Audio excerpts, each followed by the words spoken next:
الحمد لله رب العالمين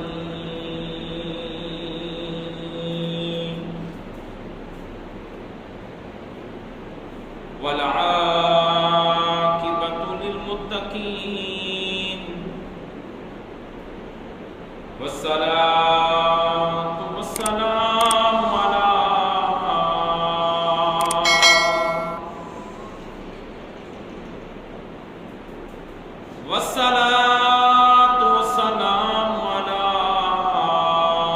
أشرف الأنبياء والمرسلين وعلى آله وأصحابه أجمعين أما بعد فأعوذ بالله من الشيطان الرجيم بسم الله الرحمن الرحيم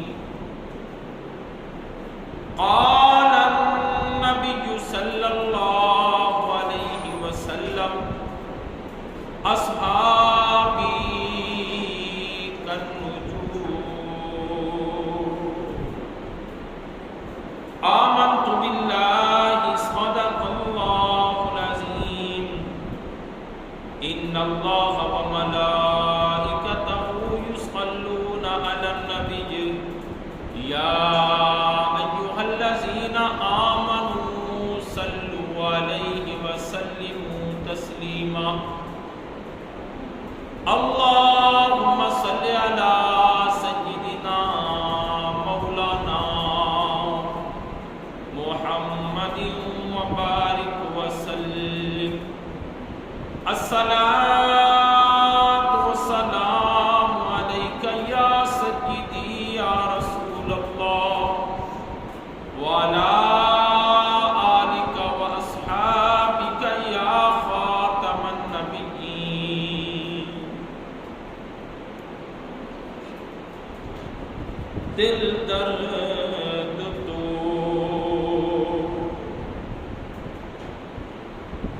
دل درد تو ماندی نہ تھی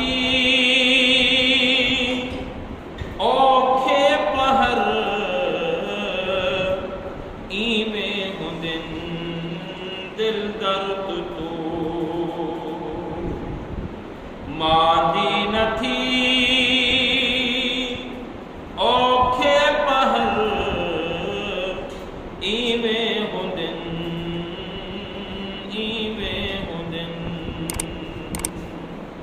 ویسی گزر اصلو نہ ڈر ظلمی پہر ایویں ہندن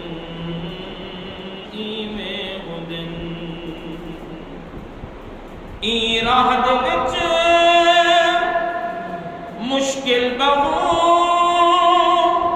چک چلتے گھپ گھل بہو ای راہ دے وچ مشکل بہو چک چلتے گھپ گھل بہو اصلو نہ ڈر ویسی گزر اصلو نہ ڈر ویسی گزر ظلمی قہر ایویں ہندن دل درد تو ماندی نہ تھی اوکھے پہر ایویں ہندن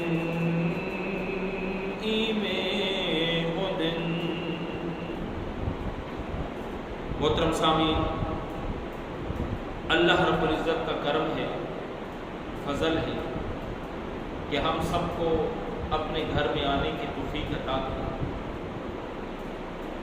آج رب کائنات کے فضل و کرم سے جس موضوع کے اوپر گفتگو کرنے کا موقع میسر ہوا، وہ موضوع امیر المومنین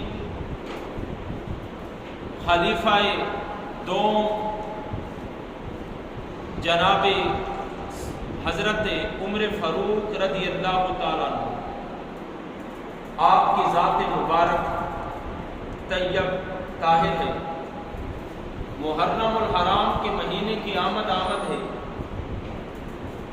یکم محرم کو جناب امیر المومنین حضرت عمر بن خطاب رضی اللہ تعالیٰ عنہ آپ شہید ہوئے، تو آپ کی آج سیرت پر، آپ کے کردار پر، آپ کی زندگی پر، آپ کی عظمت پر، آپ کی جلالت پر، آپ کی بزرگی پر آج گفتگو کروں گا۔ مولا ہم سب کو ان پاک ہستیوں کی سیرت سن کر عمل کرنے کی اور اس کے مطابق زندگی گزارنے کی توفیق عطا فرمائے۔ محمد کریم رؤوف الرحیم صلی اللہ علیہ وسلم نے ارشاد فرمایا، اصحابی کالنجوم، اے میرے امتیوں یاد رکھو میرے جتنے بھی صحابہ ہیں سارے کے سارے یہ آسمان کے ستارے ہیں، کالنجوم۔ یہ کس نے ارشاد فرمایا؟ اللہ کے پیارے نبی پیارے رسول صلی اللہ علیہ وآلہ وسلم نے ارشاد فرمایا، میرے جتنے بھی صحابی ہیں، آپ نے فرمایا کالنجوم، یہ آسمان کے تارے ہیں، یہ آسمان کے ستارے ہیں۔ پھر آگے کیا ارشاد فرمایا؟ آپ نے ارشاد فرمایا ایہم، ان میں سے تم جس کی بھی اقتدا کرو گے، ہدیتہم، تم ہدایت پا جاؤ گے، تم فلاح پا جاؤ گے۔ آپ نے سارے صحابہ کے اوپر مہر لگا دی۔ وہ مہر کوئی عام مہر نہیں ہے، وہ مہر لگانے والے حضرت محمد مصطفیٰ ہیں۔ کہ ان صحابہ کی شان یہ ہے، ان کی عظمت اور ان کا مقام یہ ہے، جس کا دامن پکڑتے جاؤ گے تو اللہ تمہیں ہدایت عطا کرتا جائے گا، جس کی سیرت اپناتے جاؤ گے اللہ فلاح و کامیابی تمہارا مقدر کرتا جائے گا۔ آج میرا موضوع جناب عمر فاروق رضی اللہ تعالیٰ عنہ ہے، 27 برس کی عمر ہے۔ آپ نامی گرامی پہلوان تھے، مکہ مکرمہ میں آپ جیسا کوئی پہلوان نہیں تھا کہ آپ کا مقابلہ کرنے کے لیے آپ کے سامنے آئے۔ کہ کفار مکہ نے اعلان کیا، وہ اعلان کیا تھا کہ جو محمد کریم صلی اللہ علیہ وآلہ وسلم کو معاذ اللہ قتل کرے گا اس کو 100 اونٹ انعام دیا جائے گا۔ اب ایک اونٹ ایسے آج اس دور میں اس طرح سمجھ لیں جیسے آج کرولا گاڑی ہے آج کے دور میں، تو اس وقت جب یہ اعلان ہوا کہ 100 اونٹ وہ اس کو انعام ملے گا جو معاذ اللہ محمد کریم صلی اللہ علیہ وسلم کو قتل کرے گا، ابھی آپ ایمان نہیں لائے تھے کہ آپ نے تلوار نکالی اور چل پڑے کاشانۂ نبوت کی طرف۔ تو لوگوں نے بھاگ کر محمد کریم کی بارگاہ میں جا کر عرض کی، یا رسول اللہ صلی اللہ علیہ وآلہ وسلم، بڑے بڑے سرداروں نے اعلان کر دیا کہ جو بھی معاذ اللہ آپ کو قتل کرے اس کو 100 اونٹ گفٹ ملیں گے، انعام ملیں گے۔ عمر کو دیکھا گیا ہے کہ وہ آپ کی طرف آ رہا ہے۔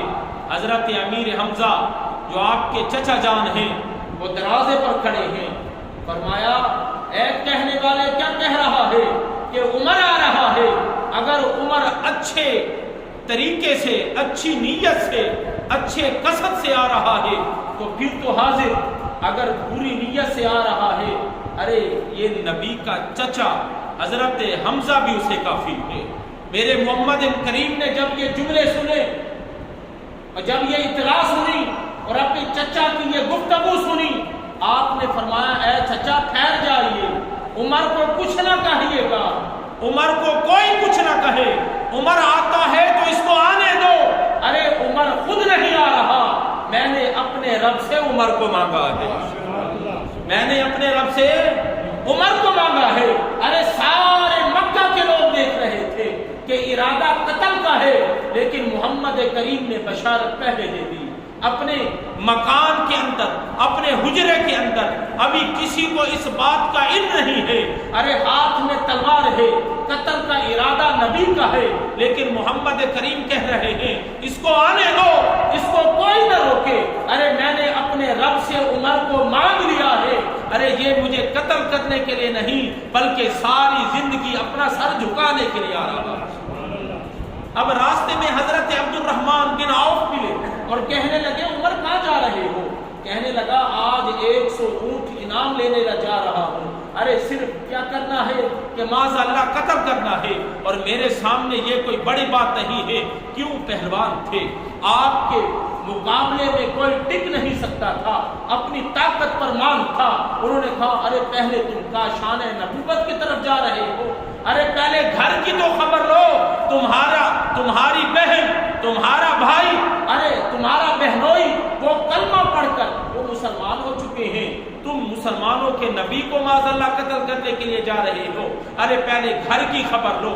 اب ارادہ تبدیل ہو گیا، آپ نے اپنا چہرہ اپنے بہن کی طرف پھیرا، جیسے ہی دروازے پر آتے ہیں تو اندر سے آواز آ رہی ہے، وہ آواز کوئی اور نہیں تھی، وہ قرآن پڑھنے کی آواز تھی۔ بہنوئی بھی قرآن پڑھ رہا ہے، بہن بھی قرآن پڑھ رہی ہے، اور پڑھانے والے صحابی رسول ہیں۔ دروازے پر دستک دی، بہنوئی نے پوچھا کون؟ کہا جلدی سے دروازہ کھولو، اور یہ کیا تم پڑھ رہے ہو؟ اب صحابی اٹھے، وہ گھر کے اندر چھپ گئے، بہن نے دروازہ کھولا، عمر اندر داخل ہوئے۔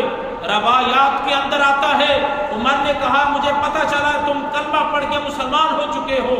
بہن نے یہ نہیں کہا، خوف سے، ہاتھ میں تلوار ہے، تلوار کے اوپر کوئی آستین بھی نہیں ہے، کوئی کور بھی نہیں ہے، ارے وہ میان سے نکالی ہوئی ہے۔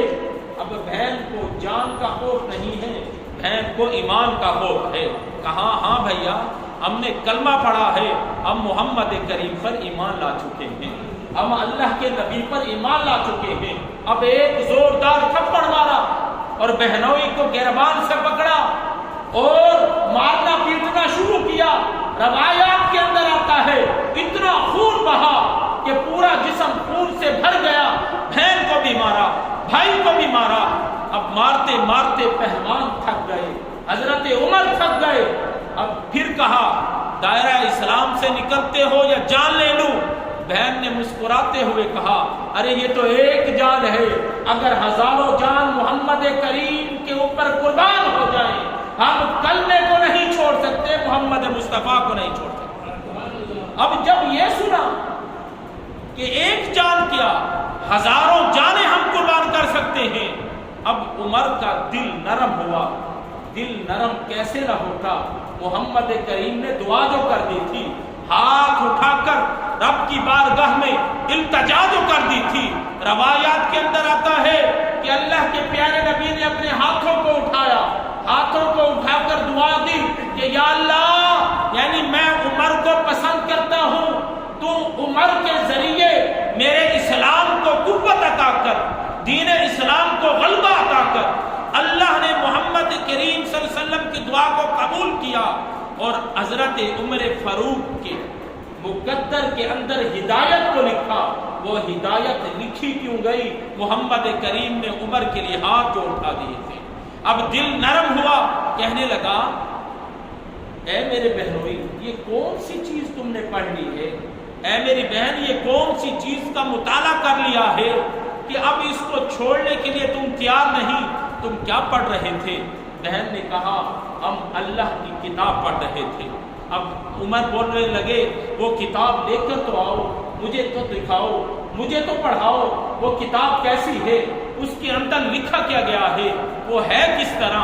کہنے لگی بہن اے عمر وہ کتاب اللہ کا کلام ہے، ارے اس کو تو نہیں چھوتے مگر الا المطہرون، اس کو پاکیزہ لوگ چھوتے ہیں۔ عمر نے کہا تو اس کو چھونے کا کیا طریقہ کار ہے؟ بہن بولی پہلے جاؤ اور جا کر غسل کر آؤ، باادب بن کر آؤ، پھر میں تمہیں وہ کتاب کی زیارت بھی کراتی ہوں، اس کا مطالعہ بھی کراتی ہوں۔ روایت میں آتا ہے کہ حضرت امیر المومنین عمر فاروق رضی اللہ تعالیٰ عنہ آپ غسل کر کے آتے ہیں، بہن اندر سے کتاب کلام اللہ لے کر آتی ہے، عمر کی گود میں رکھتی ہے۔ اب عمر کی جیسے گود میں قرآن رکھا گیا، خدا گواہ ہے، راوی کہتے ہیں کہ عمر جیسا پہلوان اس کا جسم کانپنے لگا، جسم پر کپ کپی طاری ہو گئی، آنکھوں سے آنسو بہنے لگے۔ حضرت امیر المومنین عمر فاروق کی بہن نے وہ کلام کھولا، کتاب کھولی، پہلی نظر سورۃ طٰہٰ پر پڑھی، طٰہٰ ما انزلنا الیک القرآن لتشقیٰ۔ جب یہ ترجمہ عمر کے دل پر گزرا تو روتے جا رہے ہیں اور کہتے جا رہے ہیں ارے اس ہستی کے پاس مجھے لے کر جاؤ جس ہستی کے اوپر یہ کتاب اتری ہے، ارے جس ہستی کے اوپر یہ کتاب اتری ہے اس ہستی کے پاس مجھے لے کر جاؤ، میں بھی کلمہ پڑھ کر مسلمان ہونا چاہتا ہوں۔ یا تو 100 اونٹ کے عوض قتل کرنے کے لیے معاذ اللہ جا رہے ہیں، یا تو محمد کریم کی دعا نے اثر کیا، اب کلمہ پڑھنے کے لیے جا رہے ہیں۔ آقا کریم صلی اللہ علیہ وسلم نے پہلے ہی فرما دیا کہ عمر کو کچھ نہ کہنا، ارے عمر کو آنے دینا، اس کو کوئی نہ روکے۔ عمر اب روتے جا رہے ہیں، اب محمد کریم کے گھر کی طرف دوڑتے جا رہے ہیں۔ پہلے ارادہ اور تھا، اب ارادہ اور ہے۔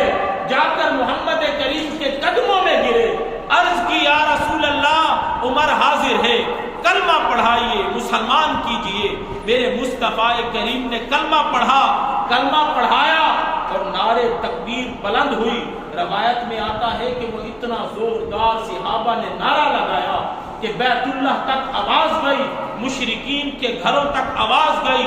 اب تھوڑی دیر بعد اذان کی صدا ہوئی، اب کمرے کے اندر ہی، حجرے کے اندر ہی، گھر کے اندر ہی نماز کا ارادہ کیا گیا۔ امیر المومنین نے عرض کی یا رسول اللہ نماز آپ گھر کے اندر کیوں پڑھ رہے ہیں؟ جب اللہ کا گھر موجود ہے نماز وہی ہوگی، جماعت وہی ہوگی۔ پھر مصطفیٰ نے ارشاد فرمایا اے عمر ہماری تعداد تھوڑی ہے، کہیں مشرکین حملہ نہ کر دیں۔ حضرت امیر المومنین نے فرمایا یا رسول اللہ کیا آپ حق نہیں، کیا اللہ کا کلام سچ نہیں؟ چاہے ہماری تعداد تھوڑی ہے آپ نماز پڑھیں، عمر آپ کا پہرا دے گا۔ وہ پہلی جماعت تھی جو کلمہ پڑھنے کے بعد جو بیت اللہ میں ہوئی تھی، وہ جس کی نسبت سے ہوئی، جس کے وسیلے سے ہوئی، وہ کوئی اور ذات نہیں، وہ تیرے میرے عمر فاروق کی ذات تھی کہ آپ تلوار لے کر چاروں طرف گھوم رہے ہیں اور درمیان میں مصطفیٰ نماز ادا کر رہے ہیں۔ اے ایمان والو کسی بھی مشرک کی یہ مجال نہیں ہوئی کہ وہ آگے بڑھے اور صحابہ کی جماعت کو تکلیف دے، محمد کریم کی جماعت کو تکلیف دے۔ اس کو پتا تھا کہ جس کے ہاتھ میں تلوار ہے وہ کوئی اور نہیں، وہ عمر بن خطاب ہے اور اس کا کوئی مقابلہ کر ہی نہیں سکتا۔ میرے مصطفیٰ کریم صلی اللہ علیہ وآلہ وسلم نے ارشاد فرمایا کہ اے میرے صحابہ سن لو، ہر امت کے اندر پچھلی جتنی امتیں گزری ہیں، ہر امت کے اندر اللہ نے محدث پیدا کیے۔ علماء فرماتے ہیں کہ محدث اسے کہا جاتا ہے جو نبی نہیں ہوتے تو عام انسان ہیں، نبوت کے درجے کو نہیں پہنچے ہوتے، لیکن ان کی شان یہ ہوتی ہے کہ رب ان سے کلام کرتا ہے۔ میرے مصطفیٰ نے فرمایا اگر میری امت کا تم محدث دیکھنا چاہتے ہو تو عمر کو دیکھ لو، عمر میری امت کا محدث ہے کہ جس سے رب کلام کرتا ہے، اس کے دل پر رب وحی کرتا ہے، اس کے دل پر رب القاء کرتا ہے، وہی نبی کی طرف ہوتی ہے، القاء اللہ کے محبوب بندوں کی طرف ہو جاتا ہے۔ اے ایمان والو، محمد کریم صلی اللہ علیہ وسلم نے ارشاد فرمایا کہ ہر نبی کے آسمان پر بھی 2 وزیر ہوتے ہیں، زمین پر بھی 2 وزیر ہوتے ہیں۔ اے میرے صحابیوں، تمہیں پتا ہے میرے آسمان پر وزیر کون ہے اور میرے زمین پر وزیر کون ہے؟ عرض کی گئی یا رسول اللہ صلی اللہ علیہ وآلہ وسلم، علم نہیں، خبر نہیں۔ میرے مصطفیٰ نے فرمایا میرے آسمان پر جو 2 وزیر ہیں وہ جبرائیل ہے، وہ میکائیل ہے، اور میرے زمین پر جو وزیر ہیں وہ جناب ابو بکر صدیق ہیں اور جناب عمر فاروق ہیں۔ ارے کون عمر رضی اللہ تعالیٰ عنہ؟ آقا کریم صلی اللہ علیہ وسلم سے محبت اتنی تھی، آقا کریم صلی اللہ علیہ وسلم سے پیار اتنا تھا، آپ سے انس اور آپ سے چاہت اتنی تھی۔ میرے مصطفیٰ کی عمر 63 برس، حضرت جناب ابو بکر صدیق کی عمر 63 برس، اور جناب عمر فاروق رضی اللہ تعالیٰ عنہ کی عمر بھی 63 سال۔ ارے اتنی محبت، اتنا پیار، اتنی انس اور اتنی چاہت کہ محمد کریم صلی اللہ علیہ وسلم کے ساتھ اتنی محبت تھی کہ رب کی بارگاہ میں یہ دعا کی کہ میرے محبوب کی عمر بھی 63 سال ہے، یا اللہ 63 سال سے ہمیں نہ بڑھانا، جس سال محمد کریم نے وصال کیا ہے ہمیں بھی اسی سال میں اٹھا لینا۔ تو جناب عمر فاروق کی 63 سال کی عمر میں آپ کا انتقال ہوا۔ کون عمر فاروق رضی اللہ تعالیٰ عنہ؟ آپ کا دور مبارک وہ دور مبارک ہے کہ 1000 شہر کو آپ کے دور مبارک میں فتح کیا گیا۔ ارے ایک کالونی، ایک بستی، ایک قبیلہ، اس کے اوپر تو کوئی قبضہ کر کے دکھائے۔ آج 70 سال ہو گئے، چھوٹا سا کشمیر مسلمانوں سے آزاد نہ ہو سکا۔ اے عمر، تیری عظمت، تیری جلالت، تیرے رتبے اور تیری وجاہت کے اوپر قربان جائیں کہ ایک شہر نہیں 1000 شہر آپ کے دور مبارک کے اوپر فتح کیا گیا اور اسلام کا جھنڈا اس میں لہرایا گیا۔ آپ کے دور مبارک کے اندر کوئی ایک مسجد نہیں، 2 مسجدیں نہیں۔ آج یہ پلاٹ لینے کے لیے کتنا عرصہ ہو گیا، ہم کوشش کر رہے ہیں کہ اللہ نے اس میں کامیاب کرے، اور انشاءاللہ اللہ نے کامیابی عطا کی ہے اتنی کوششوں کے باوجود۔ لیکن میرے عمر کی ذات وہ ذات ہے، کوئی ایک مسجد نہیں، 4000 مساجد آپ نے اپنے دور مبارک میں تعمیر کروائیں، اس کی زمین خریدی، اس کے اوپر مساجد تعمیر کروائیں، اور اتنی بڑی توسیع مساجد تعمیر کی گئی، اسلام کا نام بلند کیا گیا۔ کون عمر فاروق رضی اللہ تعالیٰ عنہ؟ آپ کے دور مبارک میں کیسر و کسریٰ جیسے بادشاہوں کو خاک چاٹنی پڑی، ان کے بادشاہوں کو ناک کے چنے چبوانے پڑے۔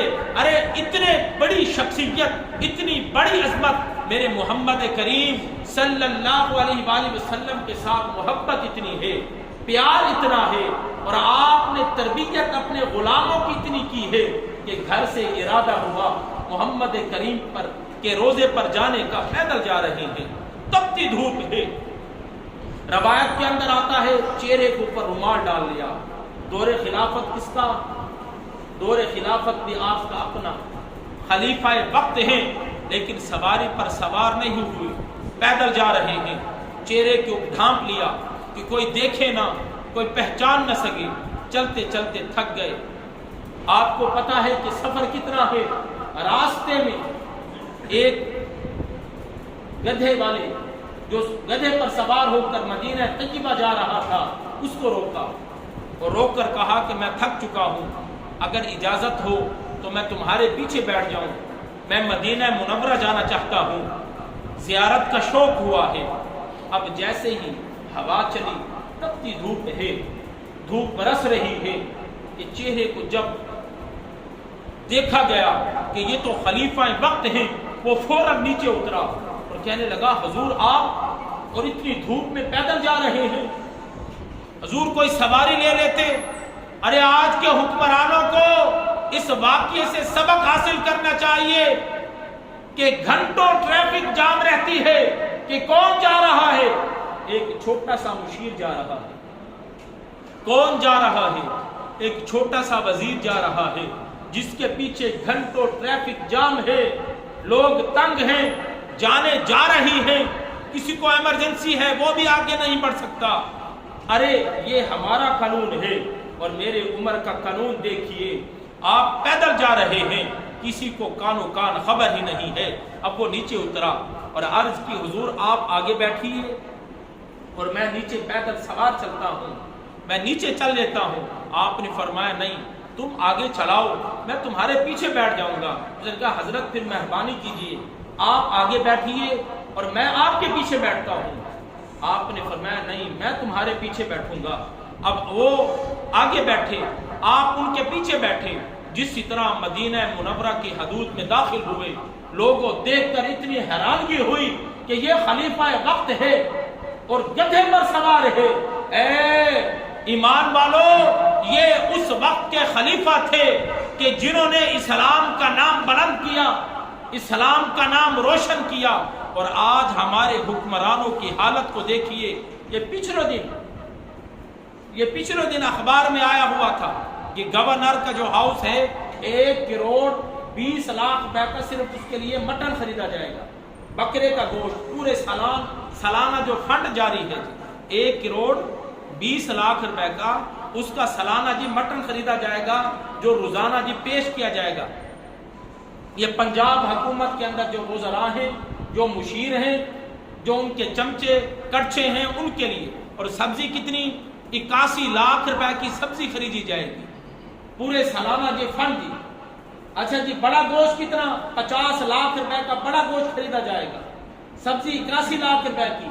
1 کروڑ 20 لاکھ روپے کا جی مٹر خریدا جائے گا۔ ارے خدا کا خوف کرو، یہ عوام کا پیسہ تم عیاشیوں میں لگا رہے ہو۔ کیا تم نے قبر میں جواب نہیں دینا؟ کیا تمہیں خدا کا خوف نہیں ہے؟ ارے کیا تم نے حضرت ابوبکر صدیق کی سیرت نہیں پڑھی؟ کیا حضرت عمر فاروق کی سیرت نہیں پڑھی؟ حضرت عمر فاروق کا دور مبارک ہے کہ آپ کے بیٹے حضرت عبداللہ ابن عمر نے اونٹ فروخت کیا، آپ کی نظر پڑی، آپ نے فرمایا اے عبداللہ یہ تمہارا اونٹ اتنا فربا کیوں ہے، موٹا کیوں ہے؟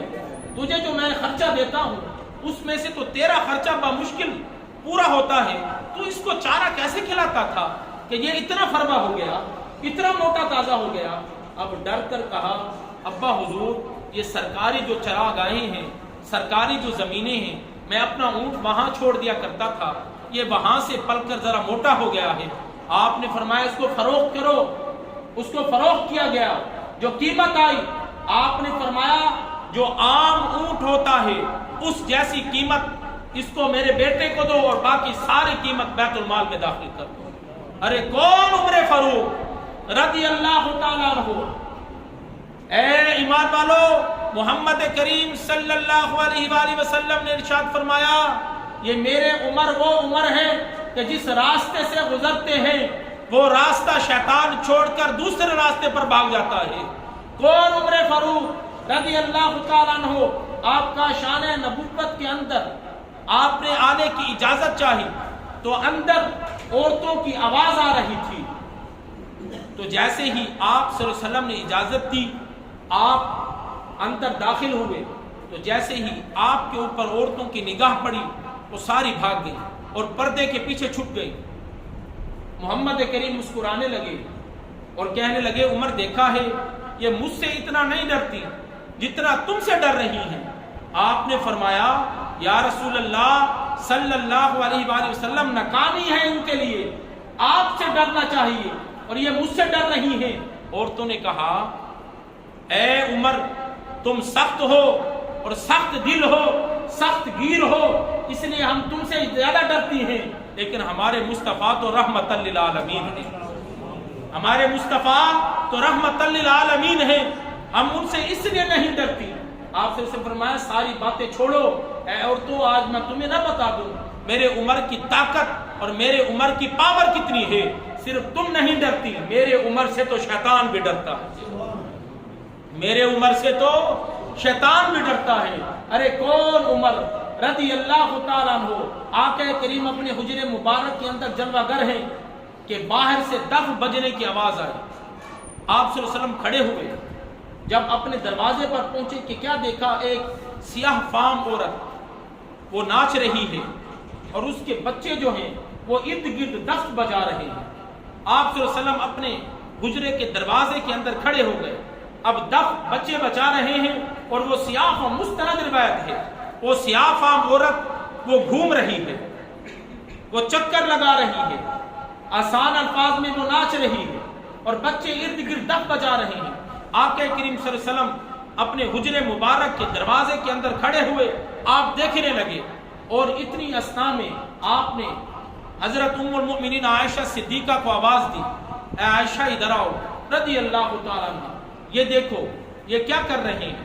حضرت ام المؤمنین عائشہ صدیقہ رضی اللہ تعالیٰ عنہ آپ کے کمر مبارک کے پیچھے کھڑی ہو گئی اور روایت میں آتا ہے کہ آپ نے اپنی تھوڑی آپ صلی اللہ علیہ وسلم کے کندھے مبارک کے اوپر رکھی، پیچھے چھپ کر اب اس سیاہ فام عورت کو دیکھ رہی ہے اور بچے دف بچا رہے ہیں ان کو دیکھ رہی ہے. اتنے میں حضرت ابو بکر صدیق آئے، اسی اسنا میں وہ جاری رہا سلسلہ. اسی اسنا میں حضرت عثمان غنی آئے، سلسلہ جاری رہا. اسی اسنا میں حضرت علی و مرتضی شیر خدا ہے، وہ سلسلہ جاری رہا. حضرت محمد کریم نے فرمایا عائشہ بس اب دیکھ لیا ہے. اب حضرت عائشہ دل کے اندر کہنے لگی، اب یہ روایت کے الفاظ ہیں کہ میری قدر محمد کریم کے دل کے اندر کتنی ہے، میں یہ چیک کرنا چاہتی تھی. میں نے کہا یا رسول اللہ ابھی میں مزید بھی دیکھنا چاہتی ہوں. اب وہ یہ دیکھ رہی ہے کہ محمد کریم میرے لیے کتنا کھڑے ہو سکتے ہیں. آقا کریم صلی اللہ علیہ وسلم کھڑے رہے. حضرت ام المومنین عائشہ صدیقہ فرماتی ہیں اسی اسنا میں حضرت عمر فاروق رضی اللہ تعالیٰ عنہ کی آمد ہوئی. جیسے ہی آمد ہوئی بچوں کی نگاہ اور اس عورت کی نگاہ جیسے ہی عمر فاروق پر پڑی رضی اللہ تعالیٰ عنہ، انہوں نے دف پھینک دیا، بچے بھاگ گئے اور جو عورت تھی وہ دف کے اوپر بیٹھ گئی کہ کہیں پتہ نہ چلے کہ دف بجا رہی تھی کیا کر رہے تھے. وہ عورت اس کے اوپر محمد کریم مسکرانے لگے، آقا کریم صلی اللہ علیہ وسلم مسکرانے لگے. ام المومنین عائشہ صدیقہ اندر چلی گئی اور سارے بچے بھاگ گئے. محمد کریم نے وہیں کھڑے ہو کر ارشاد فرمایا اے ایمان والو سن لو، صرف انسان نہیں، صرف انسان میرے عمر سے نہیں ڈرتے، میرے عمر سے جنات بھی ڈرتے ہیں، میرے عمر سے شیاطین بھی ڈرتے ہیں، میرے عمر سے انسان بھی ڈرتے ہیں. ارے کون عمر رضی اللہ تعالیٰ عنہ آپ کو 26 ذو الحج کو خنجر کے وار سے شہید کیا گیا. آپ نماز ادا کر رہے ہیں کہ فیروز ابو لؤلؤ نے اتنا گندا وار کیا کہ وہ خنجر جو 2 دھاری دار تھا وہ آپ کے پیٹ کے اندر پہ بس کیا اور ساری آنتیں اس سے کٹ گئی. جیسے ہی خنجر باہر نکالا تو نماز پڑھا رہے ہیں لیکن امامت کو نہیں چھوڑا.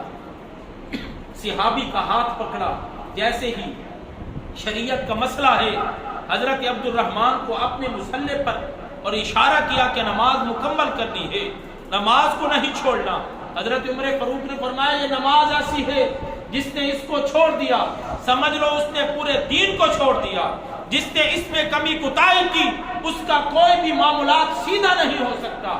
آپ فرماتے ہیں جس کی نماز سیدھی ہے اس کی ساری زندگی کے کام سیدھے، اور جو نماز وقت پر ادا نہیں کر سکتا وہ زندگی کا ہر معاملے کے اندر کمی ہے، اس کی کوتاہی ہے، اس کا نقصان ہے. اور جو نماز کا پابند ہے، با جماعت کا پابند ہے، اس کا زندگی کا ہر شعبہ اس میں پابندی ہے، اس کے اندر اس کی گرفت ہے. آپ نے فرمایا کہ نماز پوری کرنی ہے، نماز پوری کی گئی. اب خون اتنا بہا کہ جیسے ہی سلام پھیرا گیا آپ کو اٹھا کر آپ کو گھر لایا گیا. خون بہتا گیا کہ آپ کے اوپر غشی کا دورہ پڑ گیا خون کی کمی کی وجہ سے. اب اس وقت کا جو دور تھا خون کو روکنے کے لیے وہ طریقہ اختیار کیا گیا لیکن خون نہ رک سکا. 26 ذو الحج سے لے کر جیسے ہی 1 محرم کا چاند نظر آیا اتنے دن آپ اپنے گھر کے اندر علیر رہے، بیمار رہے، اس بیماری سے لڑتے رہ گئے حتیٰ کہ 1 محرم کو آپ نے جام شہادت نوش فرمایا. مولا تیری بارگاہ میں دعا ہے کہ انہی کے صدقے ہم سب کو شہادت کی موت عطا فرما. یا رب العالمین انہی کے صدقے ہم سب پر رحم فرما، کرم فرما، اور ہم سب کو ہدایت عطا فرما، اور ہمارا خاتمہ بالخیر فرما۔